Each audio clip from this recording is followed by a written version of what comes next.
Shalom, continuem amb la sèrie de reconstrucció del fonament i arribem a l'exili de Grècia, a l'exili de Yavan, que es tracta de la idolatria de la raó, construir un ídol de la capacitat racional de l'ésser humà.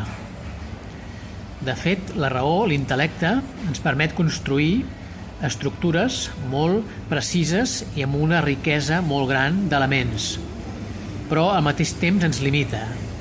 Això ho explica el rabí Chaim Zuckerberg. De fet, podem dir que l'intel·lecte ens construeix una gàbia d'or. Una gàbia d'or perquè la impressió que fa l'intel·lecte és molt enlluernadora, molt de riquesa, de matisos, però a la pràctica és un factor limitant. Com podem superar aquest exili provocat per la idolatria de l'intel·lecte? La solució ens la porta l'oració, la tefilà, la pregària. La pregària és la connexió entre el cor, entre la part emocional de l'ésser humà i l'intel·lecte. Aquesta connexió la fa el coll, que és el punt intermedi entre aquests dos òrgans. El coll és la verbalització d'idees.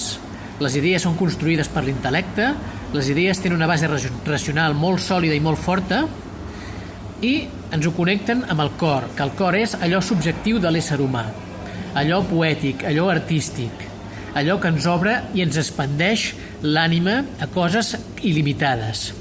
Per tant, la tefilà, l'oració que la fem amb el coll, ens connecta allò limitat, que és l'intel·lecte, amb allò il·limitat, que és l'esperit, la riquesa emocional. La solució a l'exili a l'exili de Grècia és adonar-nos que allò que ens fa humans realment és allò il·limitat, és allò que supera l'intel·lecte. I la potència que té l'oració és insuperable.